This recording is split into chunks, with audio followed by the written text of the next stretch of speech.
Vamos a ver las transformaciones que sufre un refrigerante dentro de un circuito frigorífico. Para ello hemos pintado un circuito frigorífico básico por compresión. Solamente tiene los 4 elementos esenciales: el compresor, el condensador, la expansión y el evaporador. Si lo miramos por pareja, ¿vale?, uno hace la función contraria al otro. Quiere decir, el compresor aspira a baja presión, comprime y descarga a alta presión. El sistema de expansión recibe a alta presión, pierde presión, descomprime y lo suelta a baja presión. El refrigerante en el condensador entra en estado gaseoso y sale en estado líquido. Cede calor al ambiente. En el evaporador entra en estado mezcla con un alto porcentaje en líquido y sale gaseoso. Absorbe calor del ambiente. Vamos a ver. El refrigerante llega en estado gaseoso a baja presión y baja temperatura hacia el compresor.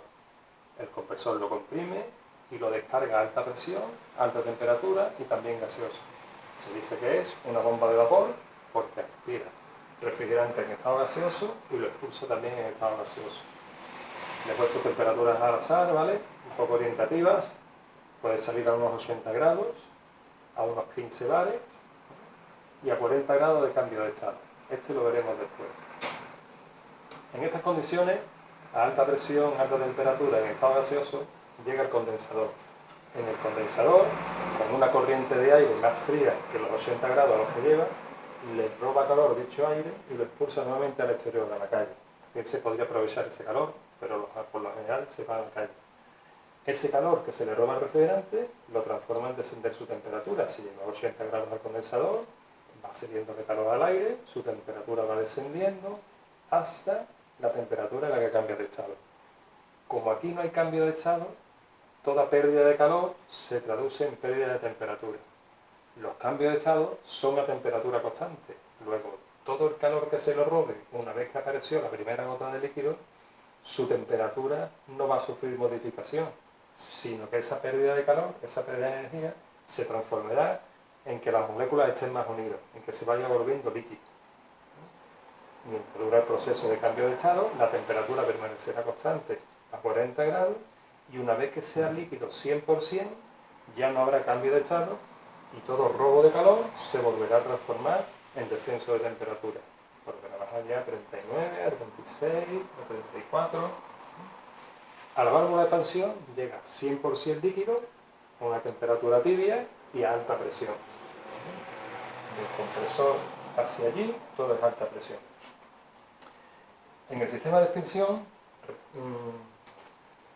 se sufrirá un proceso de estrangulamiento. Se le hará pasar, como si fuese la boca de un embudo, mucha presión por un lado muy fino y después de ese lado fino volverá a un sitio más amplio. En ese proceso habrá una pérdida grande de presión. Y al salir toda la pérdida de presión, después de una gran caída de presión, como digo, saldrá en estado mezcla. Este proceso lo podemos ver aquí, igual que aquel. Nosotros sabemos que el agua, que es un elemento que conocemos todos, cambia de estado a 100 grados. Si le damos su temperatura en estado líquido hasta 100 grados, empezará a hervir. El termómetro permanecerá fijo en 100 grados, ¿vale?, y ese calor que le estamos apuntando al líquido lo aprovechará para disociar sus moléculas y evaporarse. Si tenemos vapor de agua a 150 grados, tendremos que enfriarlo hasta los 100 para que se vuelva líquido. Quiere decir que la temperatura de cambio de estado es la misma para pasar de líquido a gas, 100 grados, que para pasar de gas a líquido, también 100 grados. En este caso no. En este caso tenemos dos temperaturas distintas de cambio de estado. ¿Por qué? Porque tenemos dos presiones. Ese agua hierve a 100 grados a presión atmosférica.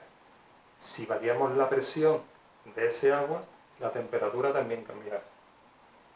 Lo vemos aquí en esta gráfica. Tenemos una gráfica de presión y temperatura.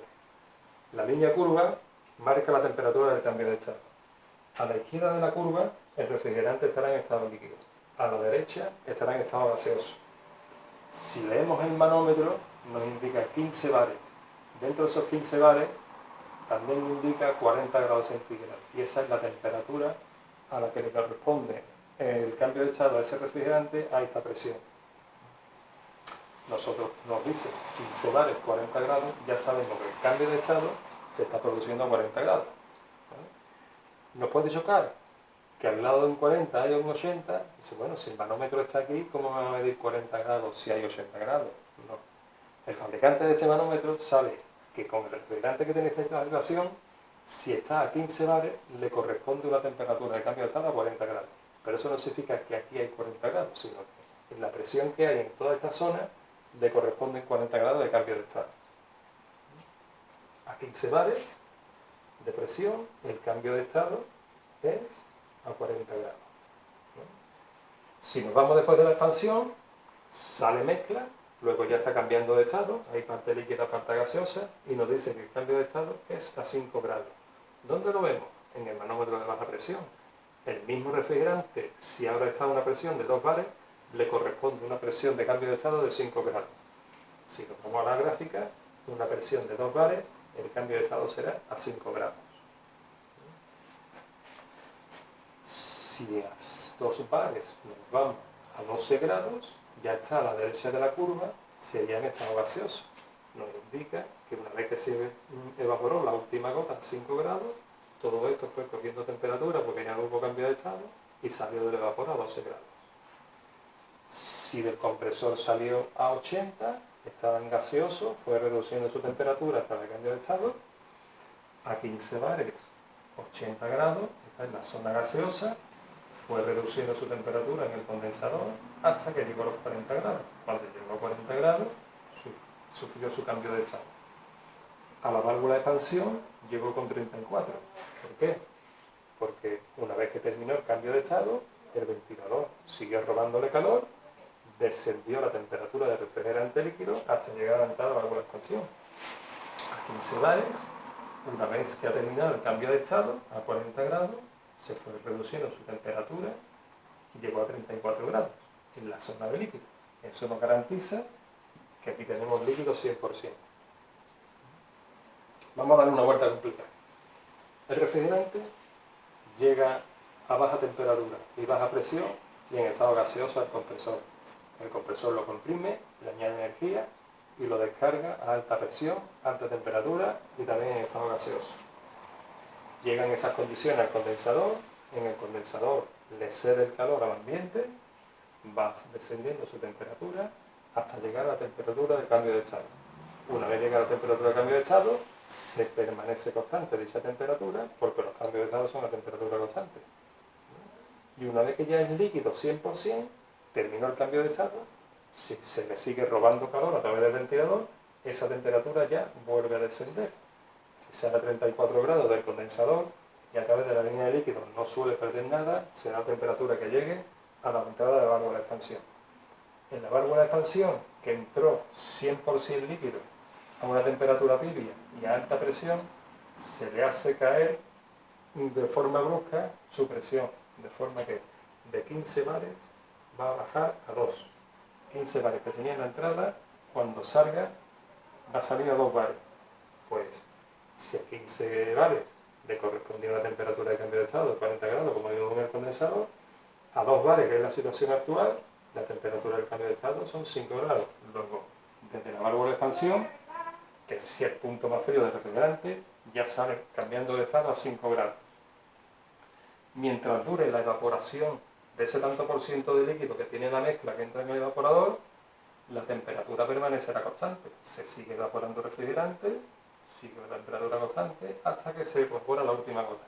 Una vez que se evapora la última gota, aprovechando el calor de la sala, por el recinto refrigerar, como yo le sigo añadiendo calor, esa temperatura que ya no hay cambio de estado, empezará a subir 7 grados, 10 grados, 12 grados, aproximadamente unos 7 grados por encima de la temperatura de evaporación, es a lo que debe salir del evaporador. En esas condiciones, vuelve de nuevo a entrar en el compresor.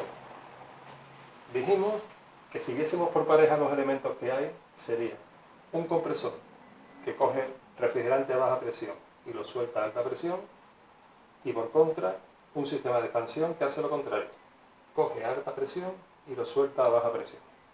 Si vemos los dos intercambiadores de aire, El intercambiador exterior, que sería el condensador, es donde el refrigerante cede calor al ambiente, con una corriente de aire exterior, siempre más frío que a lo que llega a la descarga, se le roba calor al refrigerante, ese calor después es expulsado y desciende la temperatura del mismo.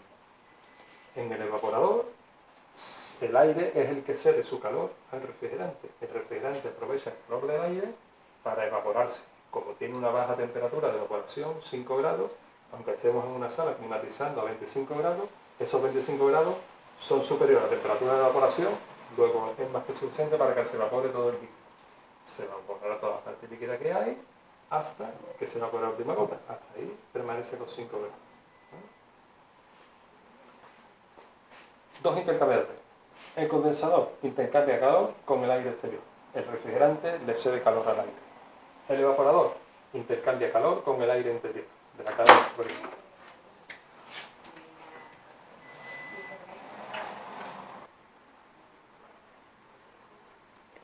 Los 4 elementos básicos para un circuito frigorífico por compresión serían el compresor, el condensador, el sistema de expansión y el evaporador. El compresor, si fuese uno como este es un compresor hermético de pistón, también llamado reciprocante o alternativo, ¿vale? Este tiene 3 tuberías. Si veis, 2 están en el plano horizontal, están igual. Esta y esta están en el mismo plano horizontal. Estas serían las 2 de aspiración. En fábrica, por ahí se le llena el aceite, refrigerante y se pinza. Esta queda anulada. Y se quedan las 2 operativas para instalarlas para conectarlas en la instalación, que sería esta, la de descarga, ya que estaba fuera del plano de las 2 de aspiración, y esta la otra de aspiración, ¿vale? Si seguimos el circuito, aquí aspira gases a baja presión, aquí terminaría la tubería en la carcasa, de forma que los gases fríos a baja presión inundarían todo el interior del compresor, de forma que refrigeraría el bobinado, ¿vale? Entra en la cámara de compresión, lo comprime y lo descarga a alta presión y alta temperatura. Y a través de la línea de descarga entraría en un intercambiador de calor, ¿vale? Sería el condensador, haría todo el recorrido del serpentín, ¿vale? Y una corriente de aire más fría expulsaría parte del calor de ese refrigerante hacia el aire, de forma que el refrigerante entró gaseoso muy caliente, iría perdiendo su temperatura y cambiaría de estado hacia líquido, de forma que saldría del condensador en estado líquido y en esas condiciones entraría en el sistema de expansión a alta presión, en estado líquido 100% y una temperatura tibia, normalmente unos 35 grados. En este sistema de expansión va cayendo su presión y lo expulsa a baja presión. El refrigerante entra líquido a alta presión y sale mezcla a baja presión, con un tanto de líquido alto en su porcentaje. En estas condiciones entra en el evaporador y gracias a una corriente de aire más caliente aprovecha ese calor para evaporarse. En el evaporador se va evaporando todo el refrigerante, todo lo que quedaba líquido, y de él sale gaseoso a baja presión y de nuevo entra en el compresor.